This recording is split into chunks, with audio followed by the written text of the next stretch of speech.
Bon, bah, nous sommes avec Rizlen Zouak, très contente de te revoir. En plus, en place et sur la carte, c'est ce qui est le plus important. Voilà. Ça y est, le rythme a changé maintenant, hein. Ah ouais, le rythme a changé, là je combats, ça fait plaisir, hein, c'est toujours bien. Moi je suis une combattante, de toute façon je peux combattre dans tous les arrêts, si je pouvais je le ferais. Mais voilà quoi, après on va dire. Non, mais déjà, il faut trouver des combattantes parce que là, il y a eu un problème au niveau de l'adversaire. Ça devait être Yoni qui s'est finalement blessée. Ouais, Et du coup, ouais, malheureusement Yoni elle s'est blessée et elle m'a touchée parce qu'elle m'a téléphoné. Il faut savoir que Yoni, on est amis et on se respecte beaucoup. Et elle m'appelait, moi la première, elle voulait que je sois au courant de la première qu'elle était blessée et ça m'a beaucoup touchée. Et c'est une fille que je respecte énormément et je lui souhaite, de se soigner et voilà, de revenir plus forte. on a un très très bon groupe de nanas qui vont tout défoncer. Il faut les suivre absolument parce que c'est pareil. On peut parler de Laetitia Blo aussi. Oui, Laetitia Blo aussi, qui est une grande combattante en France. Bon, je l'ai demandé sur les réseaux, mais c'était pas genre, elle l'a perçu méchamment, je pense, mais c'était pas méchant, loin de là. Au contraire, je la respecte beaucoup, Laetitia Blo. Et c'est Et vu que son manager a dit que tout le monde l'a refusé, donc pour moi, vu que je venais d'apprendre que Yoni combattait pas, je me suis dit pourquoi pas. Et mes entraîneurs n'étaient vraiment pas au courant de tout ça. Et je l'ai fait à l'instinct. Franchement, c'était spontané. Je l'ai fait comme ça. Désolée si ça a été bien fait, mais je sais communiquer sur les réseaux. Et non, je voulais. Là, on s'est déjà affronté au judo. Je me suis dit pourquoi pas le faire en MMA. Laetitia, c'est une fille qui s'entraîne tous les jours. Et vraiment, en plus, c'est vrai, respect à elle, parce qu'elle charbonne, elle travaille, elle va s'entraîner entre son travail. Et je me suis dit, Laetitia, c'est la seule personne qui peut être prête. Et je sais que, pour moi, à l'époque, Laetitia Blo, elle aimait les défis, voilà. Et vraiment, c'était vraiment, en plus, il faut lui donner, qu'elle vienne combattre à l'arrêt, parce qu'elle mérite d'avoir de la visibilité, parce qu'elle n'a pas la visibilité qu'elle doit avoir, je trouve, moi.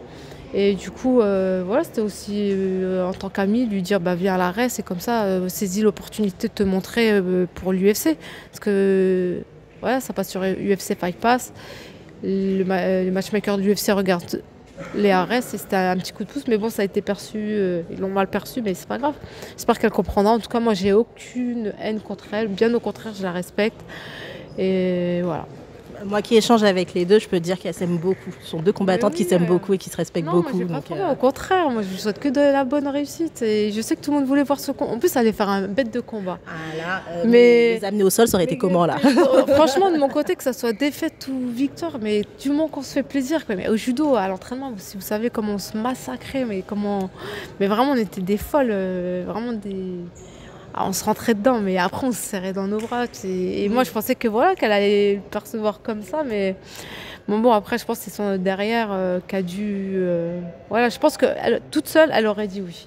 Je connais Laetitia, toute seule elle aurait dit allez vas-y, on le fait. Mais après je pense que c'est derrière son management qui a dû dire non c'est un piège, mais non, loin de là, vraiment pas un piège. Et c'est moi-même, il n'y a pas Fernand ou c'est Benjamin Sarfati qui était derrière tout ça. C'est moi-même, voilà. Okay. De toute façon, tu voulais combattre sur cette carte, ce qui était important. Moi, je cherchais une Française, on me dit il faut que tu cherches une Française. Et je vois Laetitia Blo. Et en plus, je vois sur sa story, je vois ça. Quand personne veut l'affronter, n'importe qui aurait fait ça. Voilà. Et là, comment est-ce que tu te sens pour demain? Très très bien, très en forme. Franchement, j'ai no stress, j'ai pas fait de régime. Je suis arrivée, j'ai pas cuté, rien.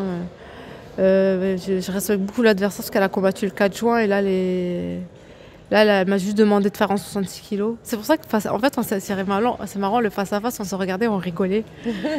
Parce qu'on a sympathisé avant et il y a un respect. Et demain, ce sera la guerre par contre. Hein. Il y a un respect au face-à-face, mais demain, la guerre. Hein. Je vais faire du Rizlen Zouak. Oh, ça va pas rigoler là. Ouais.